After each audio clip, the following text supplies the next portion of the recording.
আসসালামু আলাইকুম। Sports science বিডির নতুন ভিডিওতে সবাইকে স্বাগত জানাচ্ছি। হ্যালো বন্ধুরা, আপনারা কি ঘন্টার পর ঘন্টা জিমে ঘাম ঝরাচ্ছেন কিন্তু মন মতো রেজাল্ট পাচ্ছেন না?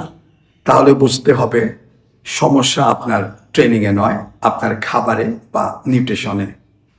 একজন অ্যাথলেট বা ক্রীড়াবিদের ডায়েট কিন্তু সাধারণ মানুষের মতো নয়।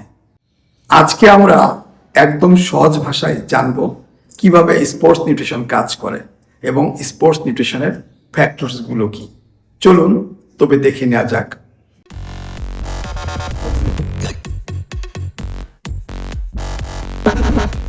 চলুন তবে দেখে নেই factors of sports nutrition. Number 1, types and duration of exercise or games. Number 2, body types and age. Number 3, goals. Number 4, environment. Number 5, practicality. প্রথমেই আমরা দেখে নিব number 1, types and duration of exercise or games. অর্থাৎ আপনার এক্সারসাইজের ধরন কি, আপনার গেমটা কীরকম, কী পরিমাণে লাগে, কত সময় ধরে খেলা হয়। আপনি কি আসলে 90 মিনিটের ফুটবল খেলেন, নাকি 3 ঘন্টার টেনিস খেলেন, নাকি আপনি 5 মিনিটের জুডো খেলেন। অর্থাৎ আপনার গেমের ধরন অনুযায়ী, আপনার গেমের ডিউরেশন অথবা আপনার গেমের টাইপস অনুযায়ী আপনার এই নিউট্রিশনটা হবে। আপনি যদি ম্যারাথন রানার হন তবে আপনার লাগবে প্রচুর পরিমাণে কার্বোহাইড্রেট অর্থাৎ শর্করা। আবার আপনি যদি পাওয়ার লিফটার বা স্প্রিন্টার হন আপনার লাগবে প্রোটিন, এই টাইপের খাবার। এবং এবার number 2, body types and age. অর্থাৎ আপনার বডি কি ধরনের, আপনার বয়সটা কি, সেটার উপর ভিত্তি করে আপনার নিউট্রিশনটা হবে। অর্থাৎ যার শরীরে পেশির পরিমাণ যত বেশি তার ক্যালোরি চাহিদা তত বেশি। বয়স এবং লিঙ্গভেদে এর চাহিদা পরিবর্তিত হয়। কীরকম? যদি আপনি ফিমেল হন তাহলে আপনার একটা নিউট্রিশন চাহিদা কম থাকবে, আর মেল হলে বেশি থাকবে। কম বয়সে চাহিদা বেশি থাকবে, বেশি বয়সে চাহিদা কম থাকবে। অর্থাৎ আপনার বয়স এবং শারীরিক গঠন বা শরীরের উপর ভিত্তি করে এই নিউট্রিশনটা হয়ে থাকে। Number 3, goals. আপনার মূল লক্ষ্য কি, অর্থাৎ আপনার লক্ষ্য কি পেশি বাড়ানো নাকি চর্বি কমানো। লক্ষ্য অনুযায়ী খাবারের পরিমাণ কম বেশি করতে হবে। অর্থাৎ আপনি যদি বাড়াতে চান তাহলে খাবার বাড়াতে হবে, আপনি যদি কমাতে চান তাহলে খাবার কমাতে হবে, এবং যে আপনার ফুডগুলোকে একটু চেঞ্জ করে দিতে হবে।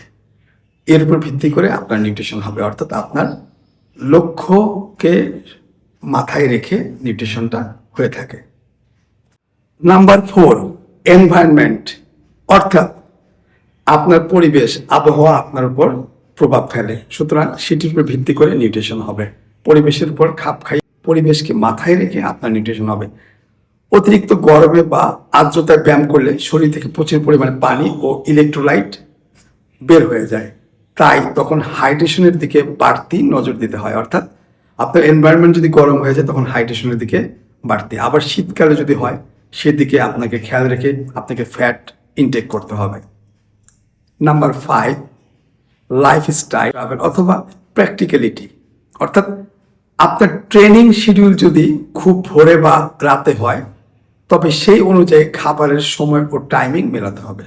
অর্থাৎ আপনার যে খাবারের টাইম, অর্থাৎ আপনার খেলার ধরন অনুযায়ী কোনো কোনো খেলা দেখবেন খুব ভোরে হয় বা রাতে হয়, আবার কোনো কোনো খেলা দিনের বেলায় হয়। অর্থাৎ সেটা মাথায় রেখে আপনার যে নিউট্রিশনের টাইমিংটা সেই শিডিউলটা ঠিক করতে হবে। অর্থাৎ আপনার ট্রেনিং শিডিউল যদি খুব ভোরে বা রাতে হয় তবে সেই অনুযায়ী খাবারের সময় বা টাইমিং মেলাতে হবে। অর্থাৎ আপনার প্রশিক্ষণকে মাথায় রেখে খাবারের সময় বা টাইমিংকে মেলাতে হবে।